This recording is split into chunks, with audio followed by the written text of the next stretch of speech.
Big day. Big day, kids. Big day. And I know you guys are abreast of what's going on. I mean, how could you not be? If you're tuned into this show, Brett Breaks Things, then you are up on what's happening, at least in a cursory manner. At least, on the surface, you've been getting stuff. We're going to give you a little deeper dive, a little deeper look into what's been being discussed, who's been talking to who's voting what way, and when they switched. And of course, I know a lot of you are like, Brett, what about Jeffries? Brett, what about Jeffries? Jeffries is right. Yes, I know, but we'll get there because he's not stopping. He'll be going when I get to that portion of the show. I promise you. But we're going to do this in order. But before I get to that, and it's not really the one big beautiful bill anymore, right? It's not really the one big beautiful bill anymore officially, right? Before I get to that, and I'll even give you the details on that. We're taking tomorrow off. It's 4th of July. Enjoy yourselves. I'll put out a few clips, let you wet your beak a little bit over the weekend, and then we'll be back Monday for sure. I did get a chance. I have a couple friends that I've known for years who started their own podcast. Now, they're not trying to set the world on fire. These are two wrestling fans that enjoy the hell out of pro wrestling and have their whole lives, and they had an opportunity to start a podcast, and they asked me to be on it. And so I agreed. And what was supposed to be one hour podcast, I ended up staying for 3 1-hour podcasts. I stayed all afternoon. They just kept wanting to hit them, wanting to knock them out. We had a ton of fun. I enjoyed myself. Yes, there are portions of my life where I was a giant pro wrestling fan. It ebbed and flowed as I got older, but this was a ton of fun. And if you are interested in that, it's called Ring the Damn Bell Podcast. Ring the Damn Bell Podcast.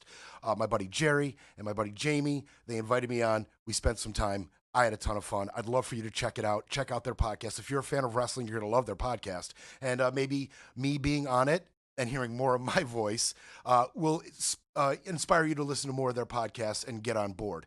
That was a ton of fun. That'll be coming out in the next couple days. Donate, please. We're getting there. We're pulling up to about half of our goal, actually, and we had a few new donators over the last 48 hours. Thank you. One person who knows me in my personal life, she had just caught wind of the podcast. She came up to me when I saw her. She came up, Brett, I can't believe your podcast. I just found it. It is so important. Almost in tears. She donated a substantial amount. Patricia, thank you so much. Everybody, thank you so much. Please keep it going, at least until we're self-sustaining. And, of course, call in, 561-270-3844. Give us a call about any of this. Give us a call. We're heading into the weekend. Even if you just want to tell me what you're up to for the July 4th vacation, give me a call. We want to talk. Okay, so it is no longer the one big, beautiful bill, by the way. Under the Byrd rule, the Democrats in the Senate were able to strike that name, saying that has nothing to do with budgetary concerns. You can't change the name to the one big beautiful bill officially. It's not budgetary. And so now it's officially, it's an act to provide for reconciliation pursuant to Title II of House, what is it? A constituent, what is it? I can't even read my own handwriting. Resolution. Anyway, the AATPFRPTTOHCR is what the bill's called right now. I mean, it was a petty but successful move by the Democrats in the Senate to get the name changed so they can no longer officially call it the one big beautiful bill. I'll still call it the one big ugly ass bill. All I like.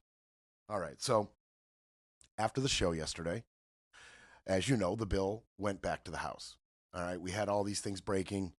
Bill passed the Senate, went back to the House.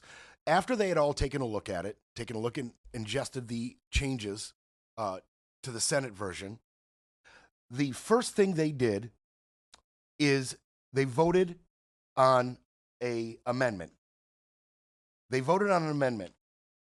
Virginia Fox, she put forth an amendment to change how much time Mike Johnson will have to whip everybody up on the final vote in the House should there be delays, should there be holdouts, should there be people who need threatening, okay? It refers directly to the vote that will be coming whenever Hakeem Jeffries finishes talking, which may not be for a while, and we'll get to that, but whenever that happens and the debates are over, it will go to a vote to pass the bill.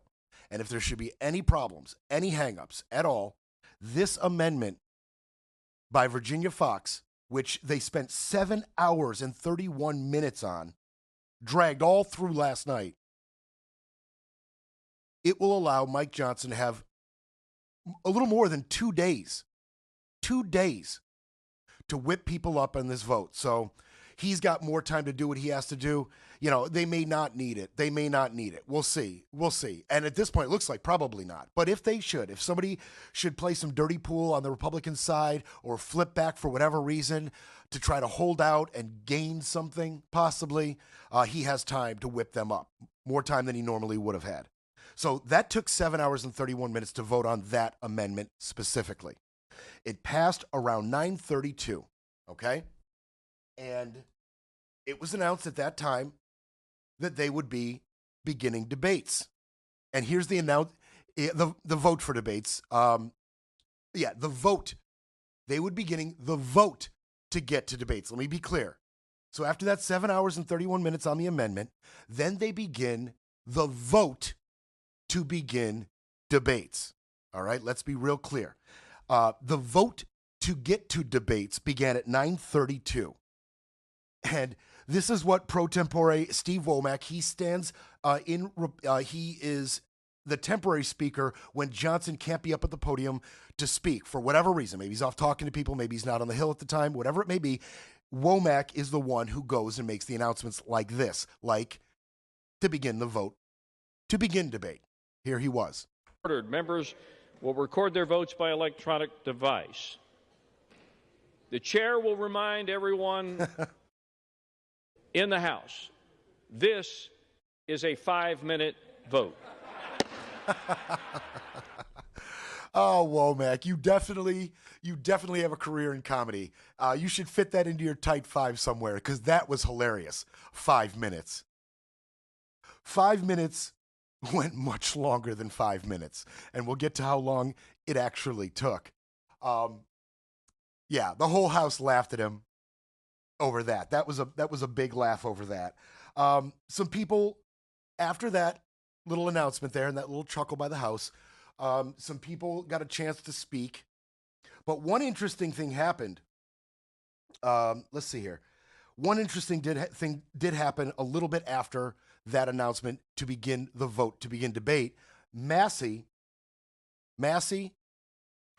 switched to, this is the count. Let's see. This is the count after. This is him switching his vote after everything. Massey switching his vote. I don't know. This is Massey switching his vote from yay to nay. Okay, this is Massey switching his vote from yay to nay. 11:30 at night. Yeah, at 11:30. Okay, sorry. Got to get my video straight in my head. I apologize. So we're showing you kind of the chaos and the count, all the nays right there. Yeah, I didn't think so. Yeah, I'm getting I had it right. So this was the chaos. This was Fitzpatrick was a no. Others were a no. At that point, it showed all the nays on that. I'm sorry for the confusion. That video right there showed the chaos and the realization amongst House Republicans that it was nays. It was a majority nays at that point. All right. So when they began that nays to vote on the debate, right? It was nay. We're not gonna debate. Nays. And it was chaotic. And people started rushing to the television, rushing to give interviews. They got on social media. All sorts of chaos unfolded in the House and just outside in concerning this. Hearing from the White House that the president is fully engaged right now and on the phones. He's been on the phones since 7 o'clock this morning and in meetings. Also, the White House political team is up on the Hill right now working with the members who haven't voted yet or who may need to change their vote. One other sort of thing that's floating around right now and that they want to remind Republicans of is that, it was reported today that the president has a $1.4 billion war chest at his disposal for the upcoming midterms. That sounds like a threat. And he plans to be fully engaged in the midterms, and I think he plans to be fully engaged for people who support his agenda. Yeah, so he has a war chest, right? So he's talking about, we got to get the votes. And Trump is out there talking to these Republicans, these holdouts. Some were no's, some were nays, and some were not voted, didn't vote, right? And so Trump got on it, right? He's all over it. And he's got this war chest he's referring to. He's got this war chest to use against them. I mean, you got to keep that in mind. That is the big threat, right? This war chest we can use to primary you, put out attack ads against you, spend money to ruin your reelection and halt your gravy train if you don't get in line. Johnson had a lot to say at this time. Now, Johnson had a lot to say right after the vote to go to debate began. Is the president talking to members directly tonight? He has been. In fact, he called me most recently about an hour ago and said, "Who else needs to have a discussion? I'm ready to get on the phone." And I said, "Mr. President, you've done your job, and we'll do ours here." He has been fully a participant in this whole thing. Who needs to have a discussion with me? Who needs to be threatened, Mike? Give me a hit list. Give me a hit list. That's how our government works now. Can you be successfully, effectively threatened to do what we want? Don't worry about your constituents. Don't worry about their needs. It's not like you're here to represent them. What do I need to say, do, or threaten you with to get you to fall in line? Period. Trump was on it, and Johnson's all about it. He loves it. We had a Senate bill that was sent over that was modified from the House version. We liked the House version better. There's no surprise about that. And we had reached a very delicate balance on it. So it's taken a little while to go through the changes, to have everybody fully process that and figure out what that means for them in their districts. And that's part of the process. So no huge pressure here. We're allowing these conversations to continue. Chad was right. I might keep it open a little while because I have, among those no votes, I've got a couple of folks that are actually off-site right now, had to attend to family affairs or events this evening, and so some of them are on the way back.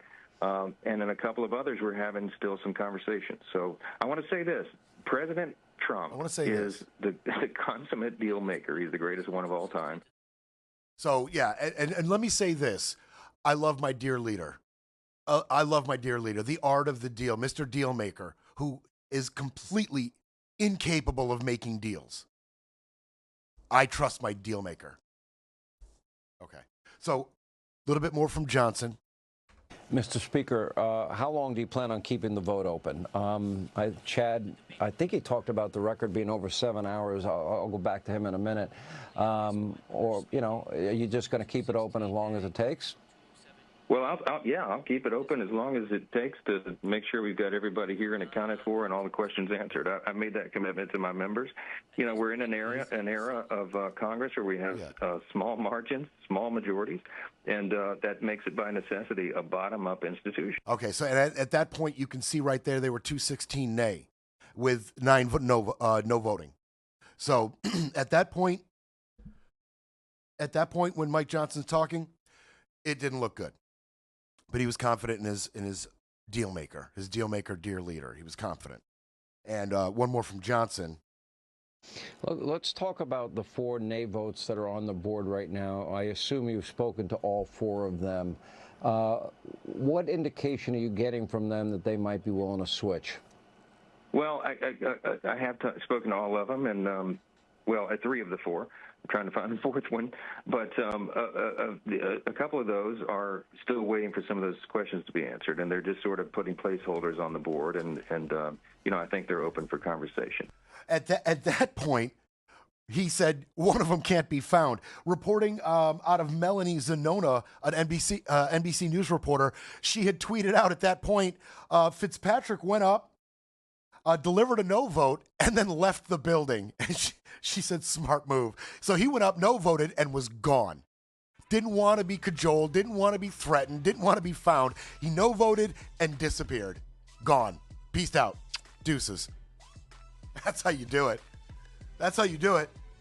So at that point, that was sometime around like 11, something like that at night. It was 216 nay, and 9 no votes. And Johnson's like, well, we're going to get to him. Trump's got to get on the phone with him. He's got to get to threatening him. Some of them can't be found. And by the way, Massey Remember Massey? Mr. Outspoken against this bill? Mr. Outspoken against the intervention in Iran? Mr. Outspoken against this administration in general? Mr. Taking a stand for the American people? He was a yes at this point. A yes. A yes to debate. Keep that in mind. A yes to debate. Massey was a yes at this point. Keep that in mind. It's time for a quick break, then we break some more. You're listening to Brett Breaks Things.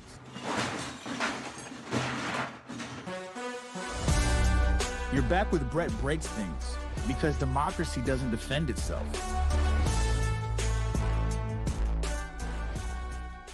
All right. 561-270-3844. Give us a call. So remember, Massey was a yes at that point. Mr.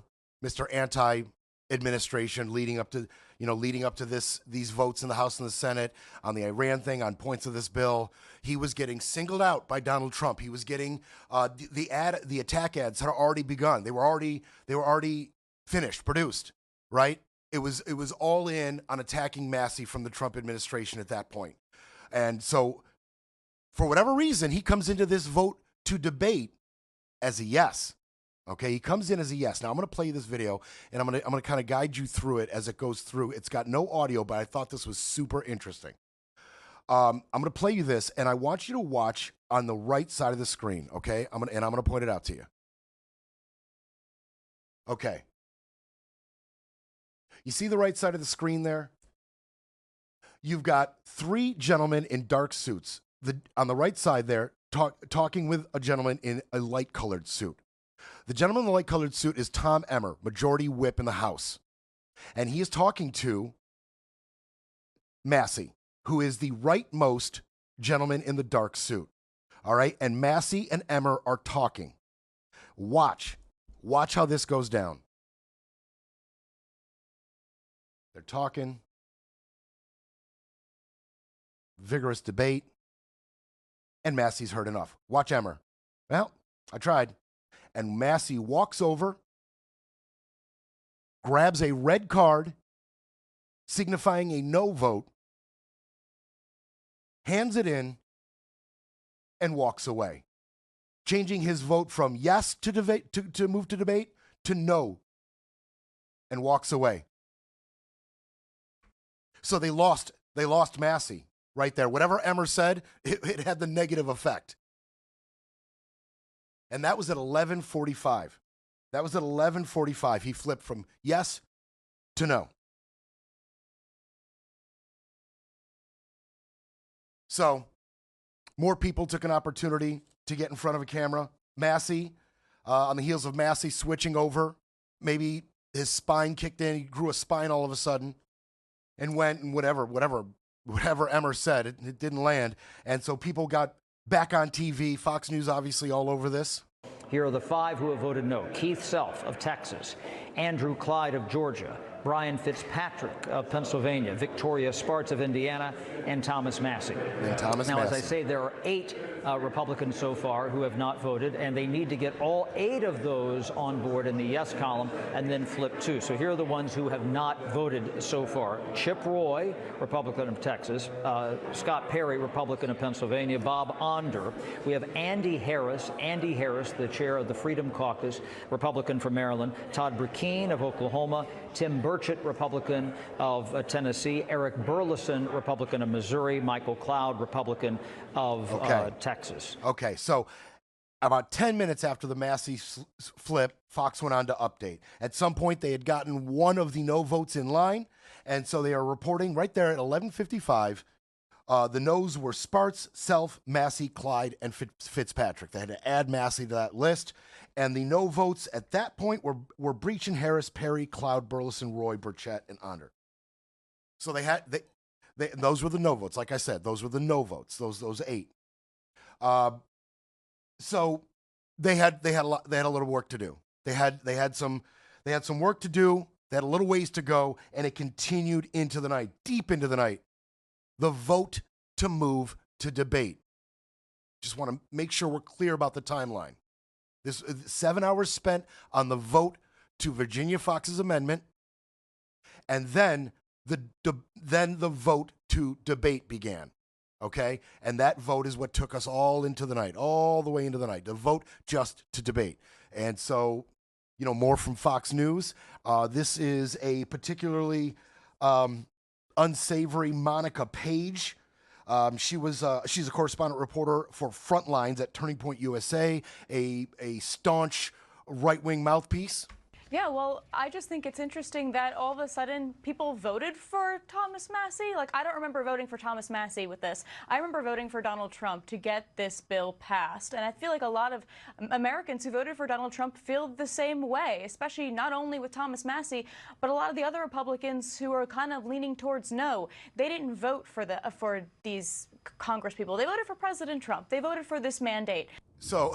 So they wasted zero time. Get out there and continue to attack Massie. He just switched his vote. Go. Who do you have? Who do you have on deck? Who do we got? Monica Page? Fine. Send her out there to attack Massie right now, as quick as possible. Attack, attack, attack.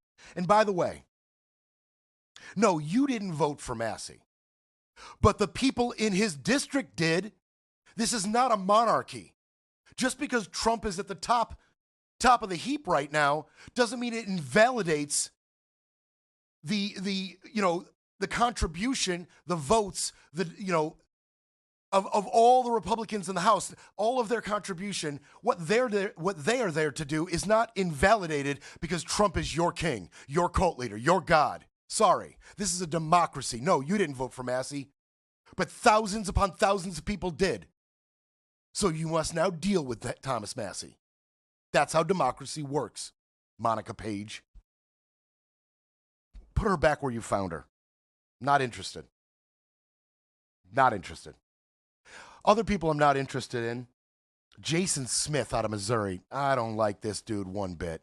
The more I hear from him, he's just a loyal foot soldier, just a Trump culture warrior. He's one of those guys that are, give me a camera. Where's the nearest camera so I can extol the virtues of our dear leader and push the talking points and lies? Where? Quick as right now, anywhere. I'll take it.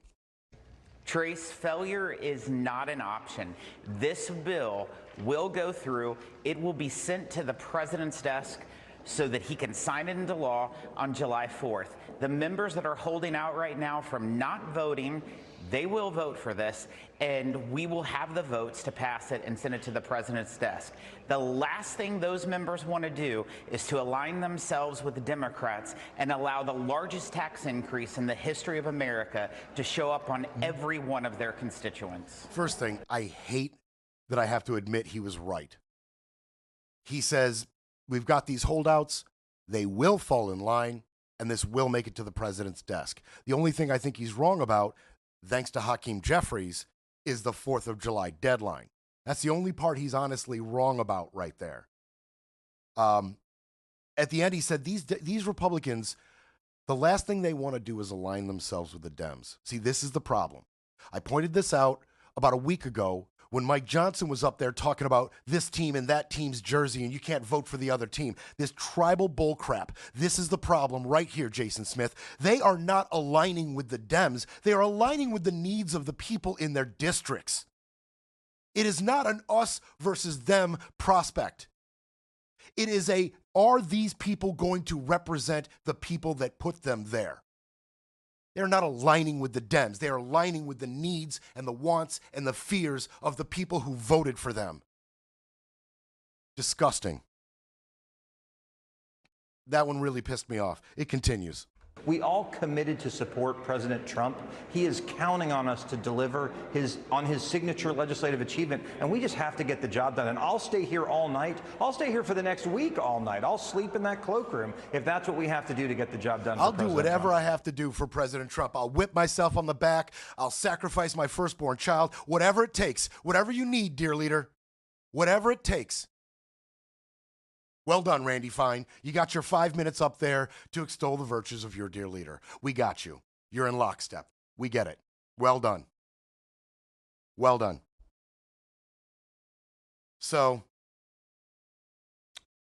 right around... Oh, yeah, that's right. Trump did start tweeting, by the way. Trump did start tweeting right around this time. I think we have a couple of the Trump rage posts. which are just commonplace. I mean, it's really how our government runs right now, right? If you want to know what the mandate of your dear leader is, just check social media. He'll tell you there. But for Republicans, this should be an easy yes vote. Ridiculous. Largest tax cuts in history in a booming economy versus biggest tax increase in history and a failed economy. What are the Republicans waiting for? What are they trying to prove? MAGA is not happy, and it's costing you votes. Scott was up all night. He was up all night tracking this. I was getting texts from him well past midnight. The Departed was on, so it was okay. I was up. But yeah, and Trump, he was on the phone with these holdouts. He was on the phone with these holdouts all night. He got on the phone with Victoria Spartz, Tim Burchett, and Massey. And there are reports from the phone call with Trump and Massey. Oh yeah, you thought this little stand by Massey was gonna hold? He was gonna show some backbone and stay and convicted, stand on his convictions with the American people? No.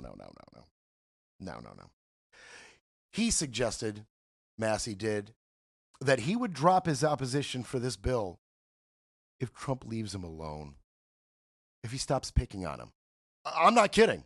That's basically what he said.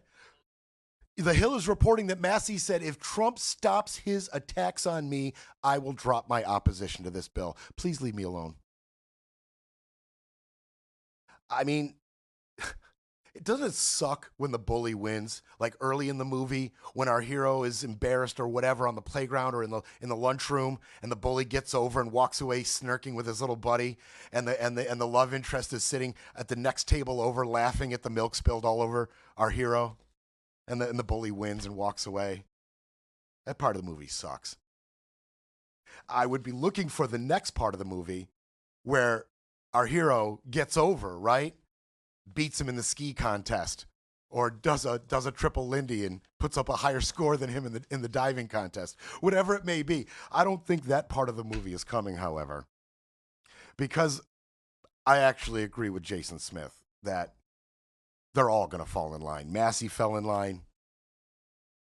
They all fell in line. Unfortunately, they all fell in line. And there it is. Sometime around 3 a.m., right? Sometime around 3 a.m., there are the votes. You see them? And then the big announcement. The resolution is adopted. Without objection, the motion to reconsider is laid on the table. Motion to consider is laid on the table. So around 3:30 a.m., they got the votes to go to debate. Make sure you get that clear in your head. Not to vote on the bill itself. They voted to go to debate at 3:30 a.m. I've got sound from that. Some of the best and brightest we have in the House made their arguments, laid it out on the table. I think they did a good job of certain reps bringing up certain points, right? They didn't just walk all over each other the entire time. Certain people brought up VA. Certain people brought up education. Certain people brought up SNAP. Certain people brought up healthcare, right? They covered it. They made sure in this final attempt that they were going to represent all of the fears of the American people. Breaking politics, breaking narratives, breaking news. But first, we need a coffee break.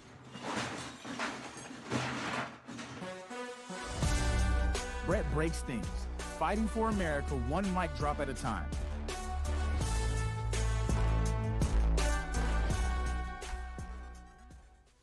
All right, so, pardon me, 7 hours to pass an amendment by Virginia Fox to give Johnson 2+ days to whip people into line, into shape, if it's necessary, when they finally do get to the vote. So 7 hours for that. 6 hours on the vote to just debate it. 6 hours on that. We're running right along this Republican timeline, right? They're hoping that this plays out So the vote happens at 4 a.m. or 5 a.m. after the debates, right? That's what they're hoping. When you're sleeping, when you're not paying attention, dead of the night, right? Because they're so proud of this, right? That they want absolutely nobody to watch it, to know what's happening, to be aware of what they're doing to you. So 3:30 the debates began, and a lot of reps did a very good job. And I've got just the highlights. That's all I can bring you. But these are highlights. This is a chance for you to see what you don't normally get to see. This is a chance for you to see your government in action. Your rep, or a rep that represents the needs of a district that is much like yours, maybe, that shares the same concerns that your district shares, people in your district share, people that things that they're worried about this. This is the chance for them to do their job, for government to work. And it is their last chance to make their arguments against this bill. And some of them, they crescendoed very nicely. Well, here we are again. As Yogi Berra once said, it's deja vu all over again. Debating this bill in the middle of the night. Boy, this crowd must love prime time in Guam. This has been the worst process of the worst bill I have ever seen during my decade in Congress. This is not what our founders intended, far from it. And while the process stinks, the substance is even worse. The bill still kicks 17 million Americans off their health care. Record cuts to Medicaid, record cuts to the Affordable Care Act, record cuts to Medicare. But that's not all. 4.5 million kicked off nutrition assistance, mostly seniors and children. Seniors and children getting kicked off their SNAP benefits. Worst bill he's ever seen, and the worst process for the worst bill he's ever seen through the dead of the night. I like Brendan Boyle. I like him. Pennsylvania sent a good one to the House when they sent him up. He continues. Why? To help subsidize massive tax cuts that mostly go to the top 1%. Of course, all of those cuts, over $1.5 trillion worth, don't come close to paying for the more than $5 trillion worth of tax cuts. So who pays the remainder? Our national credit card. So here we are, actually voting not just for the biggest loss of health care in American history, but the biggest increase in our national debt in American history. By the Republicans. I have no idea what in the world the crowd that was holding out got for holding out. Does anyone know? It is a complete mystery to me and to the American people. They got threatened, Brendan. They got threatened. Murkowski, she got stuff for Alaska. She did, but she got threatened as well. They all get threatened. Massey got threatened. They all get threatened. That's what they got. They got threatened with their gravy train pulling into the station and ending. They got threatened, Brendan. There may not be a lot of people able to watch at 4:05 in the morning, but in just a few short hours, some of them on Medicaid will be waking up and turning on the news to find out if what we did here tonight means they're about to lose it. Some of the people who get their health care from the ACA exchanges will be turning on their TV to find out what we've done in these next few minutes and if they will still be able to have health care. The folks like my dad who are on Medicare, who are writing in, emailing, calling us saying, don't cut Medicare, they will find out in a few moments whether or not we've pushed through the biggest cut to Medicare in American history. The kids who rely on SNAP, the Nutrition Assistance Program, they may not quite understand it, but make no mistake about it, what we are about to do in the next few minutes here will have a profound effect on their lives. This is not just bad economics. I believe it is immoral. I would remind us, the Congressional Budget Office just last week found the final analysis of this bill, when all of its component parts are summed together, it found this. The bottom third of households would be poor. The middle of the country would be no better off. And the biggest benefit would go to the top 1% of Americans. Okay, top 1% of Americans. So, you know, I'm on the ACA. I'm on Obamacare, right? And how many Republicans in red states are like me who have a huge chunk of their what they pay for health insurance through the ACA, a huge chunk of it is subsidized by the government, a giant portion of it. The only thing that makes it affordable. How many Republicans, how many MAGA are just like me? And when they find out that these subsidies run out, because there wasn't cuts to ACA, what there are subsidies that are going to be allowed to expire right after this year. So when you go to get your health care next year, you're going to find out your health, the cost, the bill that you pay may go from anywhere between, 30, 40, 50, up to 100. It may be 3, 4, 5, 600. I don't know what your plan is, but you're going to find out real quick, MAGA, how much you depended on those ACA subsidies. It's the secret sauce that makes the whole thing work. It's the reason the ACA is so accessible and affordable to so many low-income Americans. You're going to find out real quick what he's talking about. You're going to wake up and find out. FAFO, right? Yeah. So, love hearing from Brendan Boyle. You get legitimately pissed off. The fact that it's this far, and it seems to be a little inevitable at this point, and so many people are going to get hurt, you just get legitimately upset. Lloyd Doggett, some of the stuff here is going to genuinely make you laugh. Lloyd Doggett, he talked about it. He's a Democrat out of Texas. At 3:35 in the morning, a favorite time of Republicans for taking up this bill, we consider a travesty. The Senate took an ugly bill, went out and whipped it with an ugly stick, made it even uglier. 17 million Americans going without health insurance.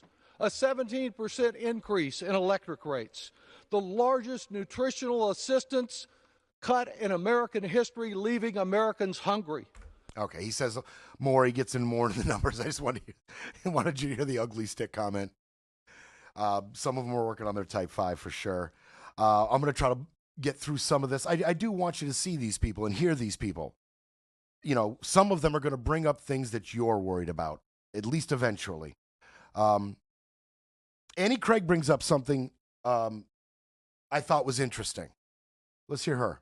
This Republican budget is a betrayal of the American people. It puts in jeopardy food assistance for 42 million Americans. That's children, seniors, the disabled, and working parents. 1.2 million veterans rely on SNAP for their food. This budget turns their back on them. 270,000 veterans, homeless, and former foster youth will lose their food assistance entirely. This has been a talking point of the Democrats. They keep bringing up the VA and veterans when there's not specifically a cut to the VA in this bill. Now, let's be clear. There is a large cut to the VA in the 2026 budget proposed by the administration. But in this bill specifically, no cut to the VA. But the veterans will be affected. Okay, most veterans are what's under dual care. They get care from the VA and Medicaid. Okay, with these cuts to Medicaid, they are not going to be able to go to non-VA sources. Supplemental health care will be cut to them, and they will be forced to rely on VA hospitals and VA care by the millions. And the VA will not be able to handle the burden. They will not get seen. There will be, lags in longer wait times, uncompensated health burdens, greater stress on the VA system in general. This dual eligibility, it eases the burden on the VA. That's the point of it. So they can go to some outside VA healthcare, supplemental healthcare options that are near them under this dual eligibility. When that goes away, the VA will not be able to handle the burden. It will break the VA's back. That, coupled with the cuts to the VA in the 2026 budget, it's not going to be able to handle it. The vets will suffer. And as she mentioned to you how many VAs are on SNAP. With the $295 billion cut to SNAP, you're hurting the veterans in this country, period. Children, veterans, seniors. That's what they're so proud of. That's the price of giving, if you're a millionaire, you're going to benefit $96,000 a year in this new tax code, right? In tax break, $96,000 a year you're going to gain under this bill. If you're a billionaire, $300,000 you're going to gain. If you're a vet or a senior or children on SNAP benefits, let them eat cake. Right? It continues, okay? It continues. More people were heard from. You may remember this person. You may remember Nancy Pelosi. We haven't heard a lot from her lately. She was heard from in these debates. Thank you, Mr. Speaker. I thank the gentleman for yielding and for his exceptional leadership, recognizing that a budget should be the statement of values of our country and how we allocate our resources reflecting those values. I asked to speak because I hear you members on the other side talking about spending on the part of the Democrats, spending for education and health care and all the needs of food for our children. I just want to remind all of them, speaking to you, Mr. Speaker, that tax cuts are expenditures. They're the biggest spending in this bill, to the tune of $5 trillion. $5 trillion added to the national debt to give tax cuts to the wealthiest people in the country at the expense of feeding our children, health care for our people, and the education of our children. And nothing brings more money to the Treasury than the education of the American people, from early childhood to lifetime learning and every phase of it in between. So you should be ashamed of yourselves to mock spending on education. The best dollar we spend is on educating the American people and the investments in scientific research.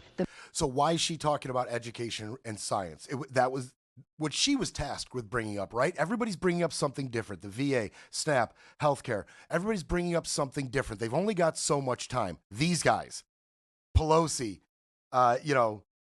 Boyle, these guys only have so much time. Somebody else has a little bit more time.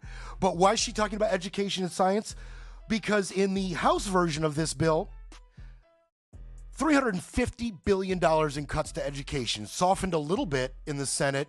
Only $307 billion to cuts to education in this bill. $307 billion in cuts to education. Why is she talking about science? Because the National Science Foundation is about to have its budget cut in half, including rollbacks in green incentives and clean energy incentives. Pelosi is telling you, education and science, they are also under attack. And somebody had to say it. We're going to come back, play a couple more people, and then we're going to get into Mr. Jeffries, who is still talking. He is still talking. The Magic Minute. We'll get to that next segment. We'll be back to break it all down. You're listening to Brett Breaks Things.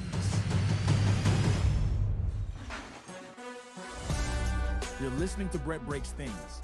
Pushing back, speaking up, and holding the line.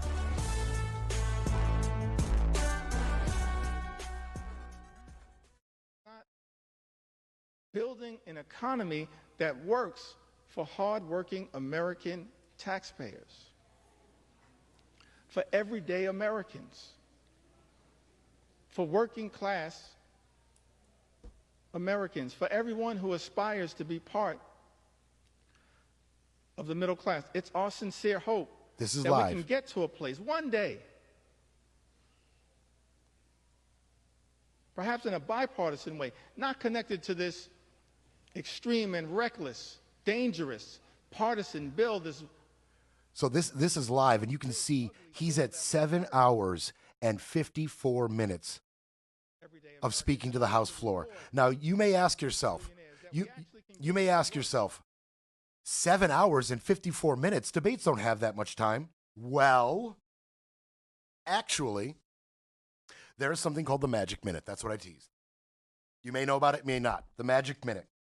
When it comes to debates, at the end of debates, just a handful of people are allowed to stretch their minute, and that's what usually you get. You get their minute debates, right? Everybody comes up, they talk for a minute, they talk for a minute, they talk for a minute on each side, right? Jeffries comes up and last and talks for his minute. But here's the thing. Magic Minute privilege is extended to the Speaker of the House, Mike Johnson, the Majority Leader, Steve Scalise, and the Minority Leader, Hakeem Jeffries. Those three individuals, they can take advantage of the Magic Minute privilege. Their minute, as long as he is still talking, goes indefinitely. It goes forever. For as long as he can stand there and talk on the floor, he's allowed to. And that's what he is doing. You know, it's definitely a tactic. It's a tool. It's a tool. It delays votes, generates a lot of media attention for sure, rallies your base a little bit, you know. It's a sign of strong opposition to something, right? It's a sign that this is something we really, really care about. And Hakeem Jeffries really, really cares about this. Now, he started at 4:53 a.m. and he is going till right now. 4:53 a.m. he began this. Is this an unprecedented amount of time? Look at all he's got him fired up. He's got him fired up. They are fired up. Look at him. We've never seen anything like this. We have not ever seen anything like this. And it's so funny, I came in on that because things we haven't seen anything like, a Magic Minute lasting longer than 8 hours and 32 minutes. That's the current record. 8 hours and 32 minutes is the current record for the Magic Minute.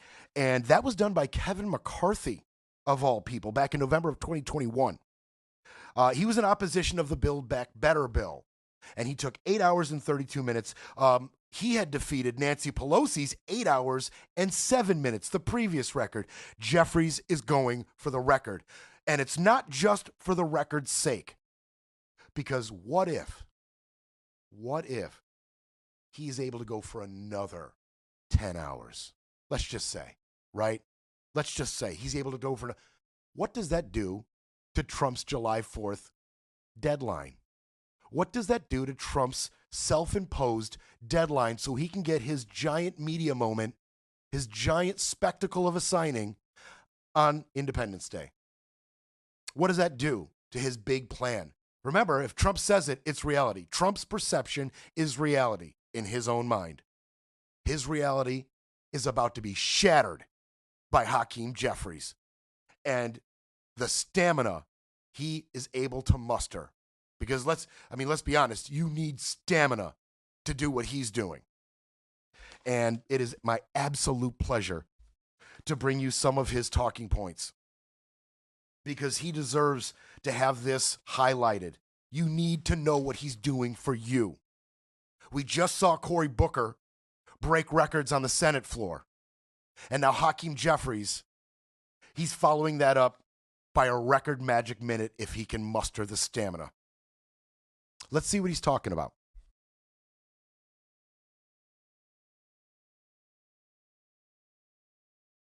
There we go. Got to get to my video. I had to skip a bunch of great stuff by really intelligent, passionate reps. But I got to get to the good stuff. You want to know about Hakeem Jeffries. What has he been saying for 7 hours, 8 hours? Mr. Speaker, I rise today in strong opposition to Donald Trump's one big, ugly bill. This disgusting abomination, the GOP tax scam that guts Medicaid, rips food from the mouths of children, seniors, and veterans, and rewards billionaires with massive tax breaks. Every single Democrat stands in strong opposition to this bill because we're standing up for the American people. The question, if Republicans were so proud of this one big ugly bill? Why did debate begin at 3:28 a.m. in the morning? Exactly. Why 3:28 in the morning if you're so damn proud about what you're doing?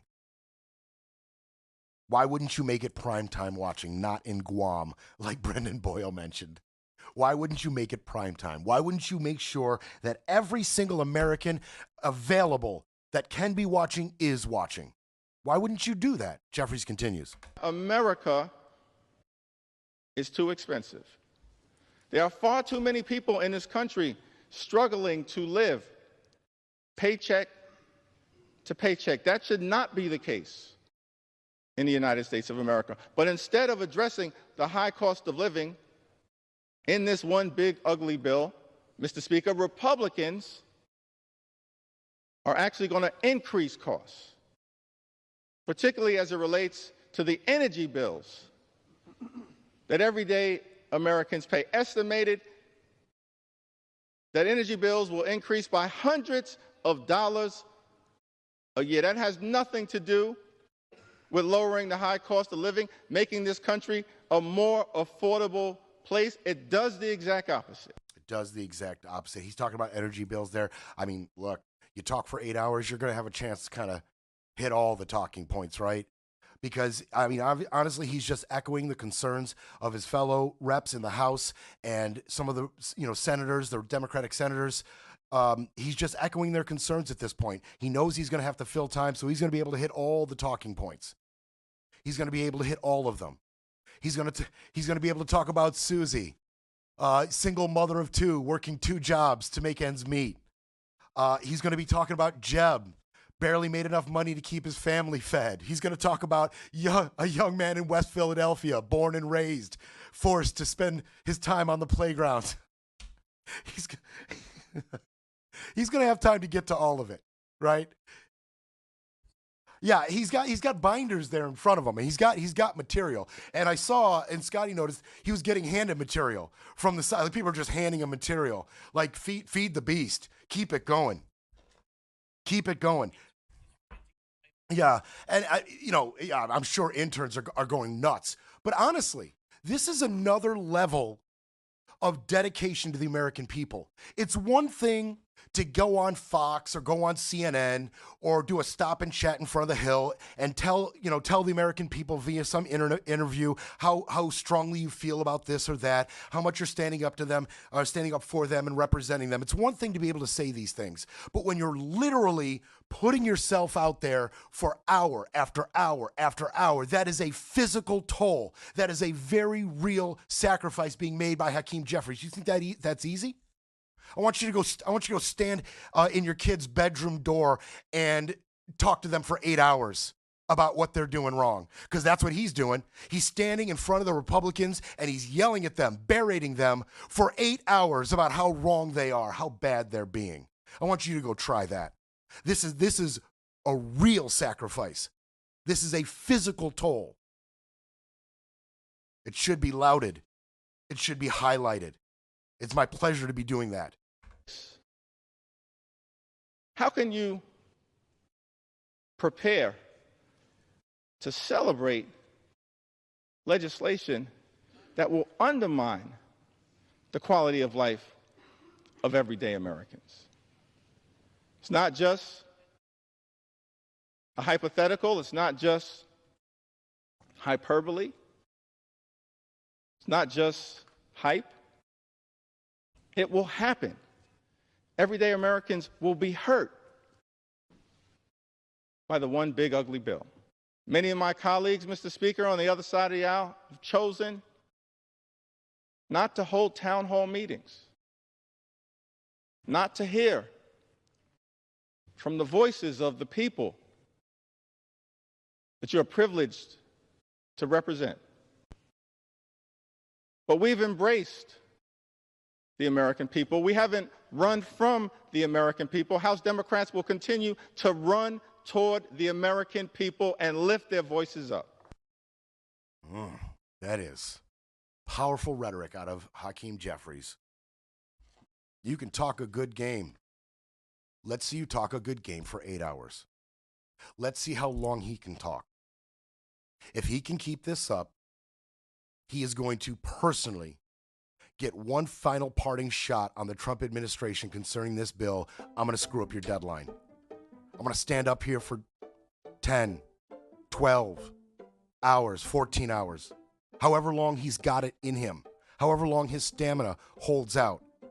He's going to do what he has to do to send this powerful message, even if it's to just mess up Trump's self-imposed deadline. And he's still talking.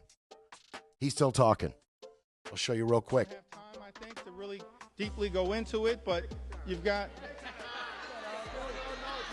He said, I don't have time. You got time. And they're laughing. You got time, Hakeem. Tell him the truth. And that is dedication sitting behind him. As his Democratic colleagues are sitting there for every minute of this.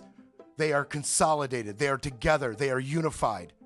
Love to see it out of our Democrats. Unified, together. They're going to sit there for as long as he can stand there. Cheer him on. Give him moral support. He can hear that his Democratic colleagues are behind him all the way to the end, as long as this thing takes. Happy 4th of July to everybody. I'm going to be cooking for the fam. Little garlic, scallops, London broil, hamburgers, hot dogs.